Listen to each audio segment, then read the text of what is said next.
पाहत आहोत जनकार्य न्यूज, जनतेच्या न्याय हक्कासाठी लढणारं एकमेव न्यूज चॅनल जनकार्य न्यूज। रविवारी होणाऱ्या विविध विकास कामांच्या उद्घाटनाच्या अनुषंगाने वैद्यकीय शिक्षण मंत्री हसन मुश्रीफ यांची केशवराव भोसले नाट्यगृहाला भेट।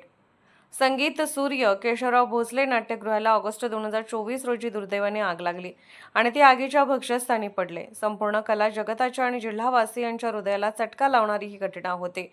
त्यानंतर तत्कालीन मुख्यमंत्री एकनाथजी शिंदे, सध्याचे मुख्यमंत्री आणि त्यावेळचे उपमुख्यमंत्री देवेंद्र फडणवीस, स्वर्गीय अजितदादा पवार यांनी या ठिकाणी भेट देऊन पाहणी केली होती आणि त्याच दिवशी त्यांना घोषणा केली, संगीत सूर्य केशवराव भोसले नाट्यगृहाचे पूर्वस्थितीसारखेच वैभव निर्माण केले जाईल। संगीत सूर्य केशवराव भोसले नाट्यगृहाची दिमागदार पुनर्निर्मिती करण्यात आली आहे।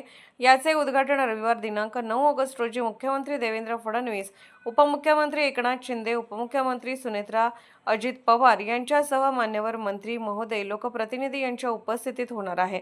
या पार्श्वभूमीवर वैद्यकीय शिक्षण मंत्री हसन मुश्रीफ यांनी संगीत सूर्य केशवराव भोसले नाट्यगृहाला भेट देऊन पाहणी केली। यावेळी त्यांच्यासोबत महापालिकेचे आयुक्त डॉ. राजेंद्र भारुड, सार्वजनिक बांधकाम विभागाचे कार्यकारी अभियंता श्री मिरजकर आदिल फरास उपस्थित होते। यावेळी बोलताना मंत्री हसन मुश्रीफ म्हणाले, संगीत सूर्य केशवराव भोसले नाट्यगृह पूर्वीपेक्षाही अधिक दिमागदार स्वरूपात उभारण्यात आले आहे।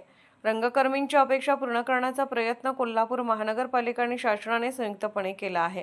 रविवारी मुख्यमंत्री यांच्या प्रमुख उपस्थितीत या नाट्यगृहाचा पुन्हा पडदा उलगडला जाईल आणि हे नाट्यगृह पूर्वीप्रमाणे रंगकर्मींच्या सेवेत दाखल होईल।